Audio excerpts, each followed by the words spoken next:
En fait, dans le triangle du massif forestier des Landes de Gascogne, et même avant l'arrivée de la forêt, pendant plusieurs siècles, donc de l'époque médiévale jusqu'au début du XXe siècle, la majorité de la population vivait dans des quartiers, et au sein des quartiers, vivait dans des airiaux. Donc les airiaux, c'est la partie habitée finalement des quartiers. Donc les quartiers se composent de la partie champ, de la partie ariale, de la partie rivière pour certains, voilà, des espaces de travail, des espaces d'habitation.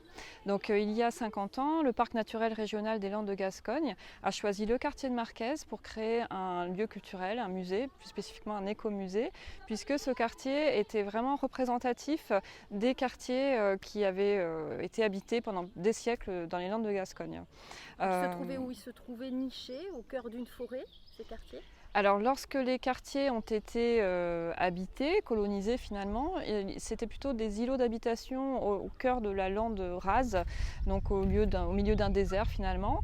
Et milieu 19e siècle, la forêt industrielle s'est implantée petit à petit, a imposé ce pain maritime sur une grande partie du paysage. Donc le paysage s'est complètement inversé et les quartiers se sont trouvés au contraire des petits îlots ouverts au sein d'une forêt de pins maritimes très dense. Donc le paysage s'est complètement inversé.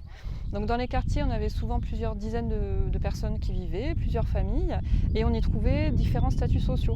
Donc les propriétaires, qu'on appelle les maîtres en général, les métayers et les brassiers, donc qui étaient les ouvriers finalement, qui n'avaient que la force de leurs bras pour travailler. Donc c'est un modèle social et un modèle architectural et de paysage qui est très très intéressant. C'est pour ça qu'il y a 50 ans, on a choisi de le mettre en valeur et de le sauvegarder en maintenant le quartier de Marquez, en le reconstituant tel qu'il était en 1890 et en reconstituant, en proposant sa visite en fait aux visiteurs qui accèdent par un train.